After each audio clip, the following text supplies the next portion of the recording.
Жинхэнэ Орос галзуу амьтан, монголоор бол уулын төмөр, хагас хүн, хагас робот, үгсэн хүнээс биш амьд хүнээс ай гэж үг байдаг. Тэгвэл тэр айх ёстой амьд хүн чинь энд байна. Угаасаа л харвас амир хүн, Орос мафиудтай жалгалцаад өнгөрөх зоригтой хэрцгий гар. Тэр бүх өрсөлдөгчийнхөө карьерийг нэг мөсөн дуусгадаг. Тулаанд ялах биш, бүр мөсөн амьдралаасаа арчиж гайдаг. Алдарт Андрей Орловский, Орос маф хүнд гар Александр Емельянко нар түүний өмнө удаан тисэж чадаагүй. Угаасаа харахад л аимшигтай хэвийн биш адгуус. Гаднаасаач тэр, дотроосооч тэр зүгээр л айдас хүйдэс. Юу идэж юу ухаараа бас яаж бэлтгэл хийхээрээ ийм аратан болж хувирдаг юм бүүмэд. Угаасаа ийм айдас хүргэм адгуустай тулалтгаар торонд орсон хүмүүс ямар л олигтой зүйл мэдэрхүү дээ. Иймэрхүү аимшигтай нөхрийн өмнө бүхэл өрсөлдөгчд нь түүнд нам цохиулсан, бүр тулаан дундаас алуулна гэдгээ мэдээд тулаанаас гарцгаасан, ирүүгөө бараг хуг цохиулсан гэ боддоо. За одоо түүх эхлэхээр та нар угаасаа айдас төрж үсчин бирж гин. Тэр мэрэгжлийн тулаанч дээрээс нь нэмээд дээрэмчин бас шоронгийн хоригдол. Ер нь 9 шидэнд бүрдсэн аимшигтай ад чөтгөр. Энэ дугаараар Оросд байдаг амар хүмүүсийн нэг адхуус шиг тулаанч бас түүний тулааны аимшигтай нүт галтар гүйцэтгэлүүдийг авч үзье. Яагад гэвэл Оки MMA сууг зөвхөн аимшигтай хүмүүсийг л онцлон ярьдаг. Тэгэхээр та бүхэн энэ дугаарыг үзэж байхдаа айх ёстой. За юуны өмнө энэ дугаар эхлэхээс өмнө та subscribe товчон дээрээ дарж тулааны спортын чиглэлээр дагнаж бичлэг хийдэг Oki MMA суугаа дэмжиж өөрийнхөө үздэг суугийн жагсаалтанд заавал нэмээрэй. Энэ сууг яагаад таны үздэг суугийн жагсаалтанд байх ёстой вэ гэхлээр яагаад гэвэл энэ бол Oki MMA. Учир нь энэ сууг зөвхөн таны үзэх дуртай холимог тулааны суперстарууд Conor McGregor, John Jones, Khabib Nurmagomedov, Ilia Topuria, Merab гэх бүх алдартуудын тухай хүүрнэн өгүүлнэ. Мөн хаяата холимог тулааны асар том холбоо болох UFC, удахгүй Монголоос аваргын төдөд тулалдах инх хориглын маань тулалддаг холбоо болох One FC холбоо зэрэг энэ том холбоодуудын тулааныг хаяа шимтэн үздэг бол та энэ суугийг угаасаа өөртөө нэмсэн зүй ёсны хэрэг. Учир нь Монгол тулааны спортын чиглэлээр дагнаж бичлэг хийдэг маш цөөхөн сууг байдаг. Тэрний нэг нь бол Oki MMA. За ингээд дугаартаа эргэн орцгоё. Вячеслав Дацик 1980 онд төрсэн бөгөөд бага наснаас өсөж өндөгтөөл зэрлэг баачка байсан. Ер нь өсвөр наснд биднийг бага байхад тийм хүүхдүүд байдаг та нэг тийм зэрлэгдүү. Гэхдээ яг тулаа таарцгаар дайжгүй ч юм шиг. Энд тэнд хийсэн зодоон цохоныг сонсохоор холхон баймаар ч юм шиг. Ер нь бол тиймэрхүү. Энэ зэвүүн балууд байдлаасаа болж өсвөр наснаасаа эхлээд цагдаагийн хяналтанд өссөн бараг бүх цагдаа нар түүнийг таньдаг. Ер нь бол хатуухан гараар харж байхгүй бол хаач юуж тарж мэдэх эвгүй нөхөр. Ингэж явсаар 18 наснаас харин аз таарч хэрцгий зан чанар зодоон цохион хийдэг байдлыг нь тулааны спортод ашиглах боломжтойгоо ойлгосон. Түүний дасгалжуулагч бас үнийг олж харсан. Тэр техник муудаач биеийн хүч гэж жинхэнэ адгуус, жинхэнэ гайхамшиг, бурхнаас түнд өгсөн ганц бэлэг. Түүний тулааны хоч бол улаан тарзан. Тулаанаар хичээлж эхлээд 1 жилийн дараа анхны мэрэгжлийн тулаанаа хийсэн байдаг. Анх тулалдсан хүн нь хингээч UFC холбооны хүнд жингийн ирээдүйн авраг Андрей Орловский. Орловский түүнийг бодвол тулааны спортоор баггүй хугацаанд бэлтгэл хийсэн түүнээс хав илүү туршлагатай нэгэн. Гэхдээ үеийн ихний хэсэгт Орловский зүгээр л түүнээр надаж байсан. Угаасаа ч том биетэй, биеийн хөгжил сайтай, хурдан хөдөлгөөнтэй хүнд түүн шиг удаавтар нөхөр болчихмоор санагдсан байх. Гэхдээ л бага наснаасаа спортын бэлтгэл биш, годомжинд хүнд тулаан хийж өссөн нөхөрт Орловский тийм ч хүнд сорилт байсангүй. Тулааны дунд хэсгээс тулааны нөхцөл байдал шал өөр тийшээ эргэж эхлэв. Мэдээж хүч чадал, сэтгэл зүй, айдас хүдэс бүх хүч болж инхэн лантуу.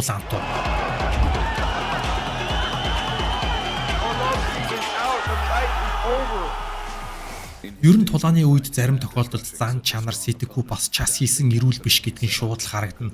За тэгээд дээрээс нь хүнд гартай учраас тэр өрсөлдөгчдийнхээ хувьд бол жинхэнэ айдас хүдэс хар дарсан зүуд. Вячеслав мэрэгжлийн тулаан хийхийн хажуугаар дээрэм тонуул танхаа хэрэгт холбогдож цагдаа нарт хөөгдөж баривчлагдах нь бол энүүхэнд ерөөсөө л энгийн үзэгдэл. За тэгээд шоронд байхдаа яасан юмтэй бүүмэд ер нь тэндээ хүмүүс дийлдэхэ байсан.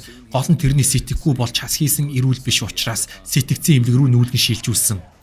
Гисэн ч яасан гэч эмнэлгээс удалгүй оргосон, оргоод нориог ус руу зугатаасан. Гэвч удалгүй тэндээ баригдсан бөгөөд хуулийн дагуу түүнийг нутаг буцаасан ба Орос улсад буцаж ирсэн ч 9 жилийг төмөр торны цаана өнгөрөөсөн. 2019 онд шоронгоос суллагдсны дараа шууд буцаа тулааны спортод иргэн эрэлт хийв, эрчимтэй бэлтгэл хийж эхлэв. Тэр тусмаа тусгай тоног төхөөрөмжтэй орчин үеийн зааланд биш, байгальд жинхэнэ байгалийн бүтээгдэхүүнүүдийг ашиглан хүч чадлаа хөгжүүлж байв. Хэдийгээр өөрийнхөө тэнгээс болж удаан хугацаанд завсарлахтаа байсан ч тэр өрсөлдөгч болгоноол нэг л цогж унгаадаг баруун гарын хүч нь яг л хэвэндээ. Тэр бүх алдартнуудыг л нам цохиж унгаасан. Тэрний өрсөлдөгчд түүнд хитрхи амархан байв. Ердөө ганц л цохилт. Энэ авьяас оюун ухаантай хосуулаад явбал уул нь асар том амжилт нээлттэй гэхдээ бурхан хүнд бүх зүйлийг жигд заяадаггүй.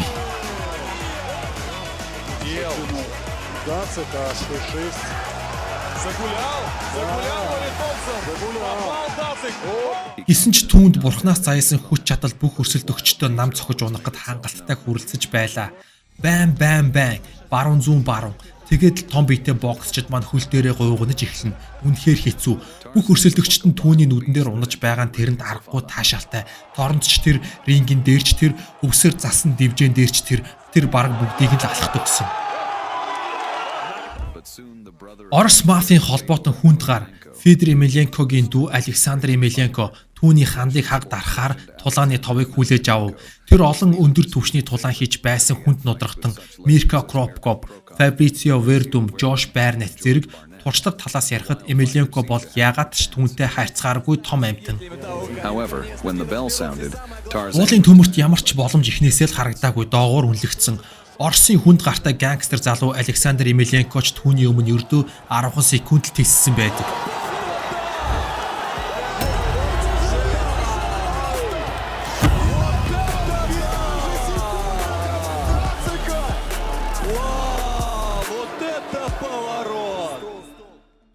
За бас нэг тулаанаас нь иш татвал Бразилийн аварга биет Дос Сантостой тулалдсан тулааны хонх цохиж эхлэв.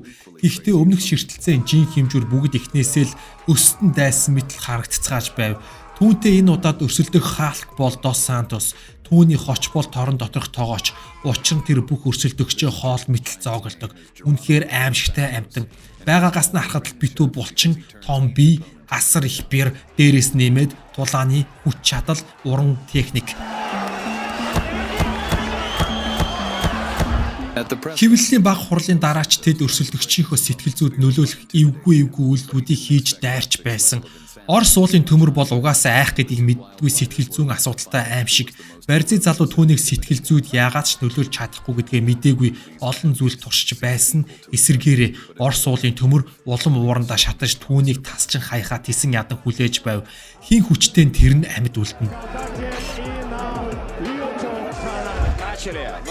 As the fight began, Datsik showed his Улааны хонх дуурч бүх зүйл яг л бичигдсэн хуулиараа ердөө ганц цохилт тэгээд өрсөлдөгч газарт наав. However, Dos Santos was able to get up, thinking he still had a chance to win. But Datsik quickly арай гэж босч ирсэн ч уулын төмрөөс ирсэн хоёр дахь цохилт тулаан дууслаа. Байн. Ингээд Орос уулын төмөр хинэн хамгийн хүнд гартай хэн болохыг бүгдэд харуулв. Олигтой хүч гарсангүй. Харин дайжгүй мөг халааслав. who was the real lion in the pride and who was the cowardly pussy. Түүний дараагийн өрсөлдөгч Бразил улсын тулаан UFC холбооны хүндчинд бас л бужигнуулж байсан аваргын бүсний төлөө хэд хэдэн удаа гарч ирсэн ч арай авраг болж чадаагүй. Гэхдээ л хүнд гартай алмас авраг хөл хочид Антонио Силва тэр Оросын сүүлчийн эзэн хаан хочид Федор Емельянко хүртэл хүнд цохилтоор ялж байсан жинхэнэ алмас. Дээрээс нь Travis Browne, Alistair Overeem нарыг бүгдийг л сандаргаж байсан асар хүчтэй нэгэн. As soon as the bell sounded, Datsik gave the Тулааны үед Силва юу ч хийж чадаагүй. Би жижиг өрсөлдөгчийнхөө бараг бүх цохилтыг толгоондоо шингээж авч байлаа.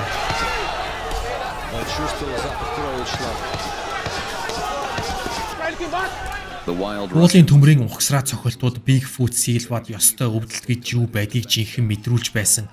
Угсраа цохилтууд бүгд л түүнийг оноч байсан. Зугтах ямар ч боломж байхгүй. attacks of the red-haired monster. Что сейчас будет делать, потому что показалось, что удар начала после гонга был нанесен, да.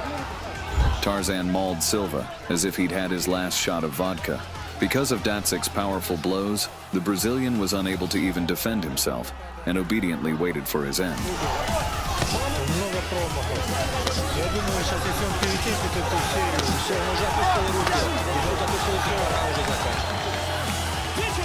Үр дүн бас л гайхах зүйл байхгүй. Уулын төмөр ийм л аимшигтай амьтан. Бүх өрсөлдөгчтэй айдас хүүдээс төрүүлсэн аимшигтай уулын төмөр тулааны спортын салбарт тэрийг бүгд л мэддэг. Хүнд жинхийнхэн түүнтэй тулалтгаас зүхтацгаадаг. Харин түүнтэй дажгүй төвшөнд тулалдсан залуу бол Тайсон. Гэхдээ үр дүн нь уламжлал ёсоор л дууссан. Тайсон энэ удаад боксing эзэн хаан байхаасаа илүү харин үс засалтандаа дэндүү анхаарсан байсан гай болсон. Тулаан эхлэхэд түүний хурд бүх үзэгчдийн нүдийг орой дээр гаргаж байв. Үнэхээр ганган хурд. Уулын төмрийн цохилтыг гаргаад зөрж очоод бang bang яг л үзэгчдийн хүссэн тулаан. Swift blows hit the target, but the thick armor of the red-haired Tarzan didn't feel the damage. But these blows made Datsuk angry. Удалгүй уулын төмрийн тэнсэн гар хурд хүчний тесрэлттэй залууг маань удаашруулж эхлэв. Зүүн гарын хүнд цохилт. Нэг ороод араас нь бүх зүйлийг уулын төмөр дуусгаж орхив. Тийм ээ. Бурхан түүнд ийм л хүчтэй гарыг заяасан. Тэр бол Азтаа нэг.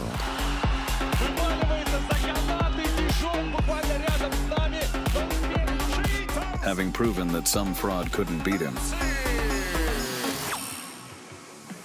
Vyacheslav Datsuk is the crazy. За энэ дугаараар жинхэнэ аимшиг уулын төмөр жинхэнэ айдас хүйдэс Оросын тулааны спортын салбар жинхэнэ мандан бадарсан өмнөө таарсан бүх өрсөлдөгчөө жинхэнэ тасчин хайсан Predator буюу аратны түүхийг та сонслоо. Тулааны спортын чиглэлээр дагнан бичлэг хийдэг Oki MMA гэх суугийн ээлжит нэгэн дугаарыг та хүлээж авлаа. За тэгээд дугаараа үзэж дууссан бол таны хийх ажил ойлгомжтой та subscribe товчон дээрээ дарж дараагийн иймэрхүү баримтат кино эннээс илүү гайхалтай бичлэгүүдийг яг цаг тухайд нь хүлээн авч үзэх. Цаашлаа та өөрийн үздэг суугийн жагсаалтанд энэ суугийг зайлшгүй нэмж оруулах.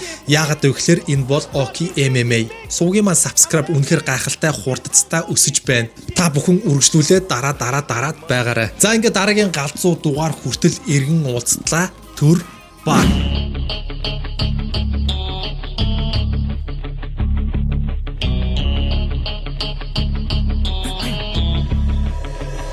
You have one shot on stage, what you got to play? Generic drops for days, still the people rage. Am I not insane? Can you stop and explain why these drops are so lame? Is money buying you fame? I'm fucking on, I'm killing it with this song.